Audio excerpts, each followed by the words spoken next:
আসসালামু আলাইকুম। আমি রিমা কিচেনে আপনাদেরকে স্বাগতম। আজকে আমি পাঙ্গাস মাছ দিয়ে পেঁয়াজ দিয়ে ভুনা করব। প্রথমে আমি তেলটা দিয়ে দিলাম, সামান্য একটু লবণ দিয়েছি, কারণ অনেক কড়াইতে মাছগুলো লেগে যায়, যাতে না লাগে এই কারণে আমি একটু লবণ দিয়েছি। এখন আমি মাছগুলা দিয়ে দিয়েছি, মাছটাকে আমি উল্টিয়ে নিয়ে নিয়েছি। মাছ ভাজা অলরেডি শেষ, সবগুলো আমি ভেজে নিয়েছি। প্রথমে আমি পেঁয়াজ কুচিগুলো দিয়ে দিচ্ছি, পেঁয়াজ কুচিগুলো দিয়ে নেড়ে দিচ্ছি, আদা রসুন বাটা দিয়ে দিচ্ছি, দিয়ে আমি নাড়িয়ে দেব। তারপর নাড়িয়ে দিয়েছি, একটু হলুদ গুঁড়ো দিয়ে দেব, হলুদ গুঁড়ো দিয়ে দিচ্ছি।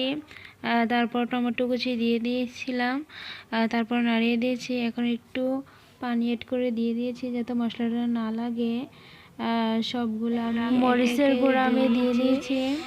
এই যে আমি আমার পরিমাণ মতো আমি মরিচের গুঁড়া দিয়ে এখন আমি ভালোভাবে নেড়ে দিতেছি, দিয়েছি আমি।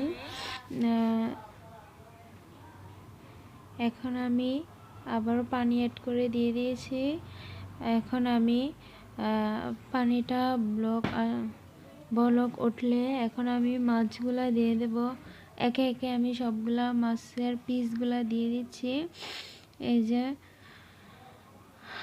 আশা করি আমার ভিডিওটা ভালো লাগলে আপনারা সবাই লাইক কমেন্ট শেয়ার করে দিবেন, আমাকে সাবস্ক্রাইব করে দিবেন।